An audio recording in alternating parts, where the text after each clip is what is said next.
Good morning, I'm Colonel Jim Ryan. I'm the commander of the 4315th Combat Crew Training Squadron, and I want to welcome you to Vandenberg Air Force Base and to initial qualification and training for the Minuteman Improved Launch Control System at Whiteman Air Force Base and Malmstrom Air Force Base in Montana. I want to welcome you to one of the most challenging careers in the United States Air Force, the land-based ICBM. You know, our theory of nuclear deterrence, which we're going to talk about a lot tomorrow, by the way, when we have our PREPS, which is our Professional Responsibility Seminar.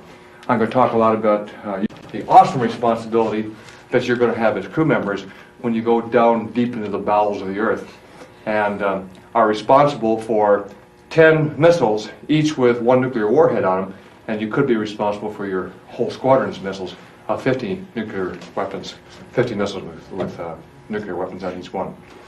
Anyway, I want to welcome you to this, and you're part of the strategic triad, which consists of land-based ICBM, sub-launched ballistic missiles, and then bombers. But the bulk of the deterrent force is carried by the land-based ICBM because we maintain 98% alert rates. They don't maintain near that in the sub-launched ballistic missile force or the bomber force, mainly because it's prohibitively expensive. So the day-to-day nuclear deterrence of this country is carried on by a land-based ICBM force, and you're going to be a part of that. Before you are, though, you're going to go through a tough program here. This is considered to be one of the toughest schools in the United States Air Force.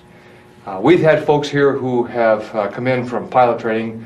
They didn't make it in pilot training or because they got air sick or whatever, and they come through missile training, and they'll tell me that this is 10 times tougher than pilot training, of course. Mainly because we compress into 14 weeks a very, very complex weapon system. And you're going to learn that weapon system from stem to stern, if I can say that, use that Navy term. You're going to know all the systems, you're going to know all the command and control, you're going to know all the safety systems, all the security requirements and so forth. And we do that in 14 weeks.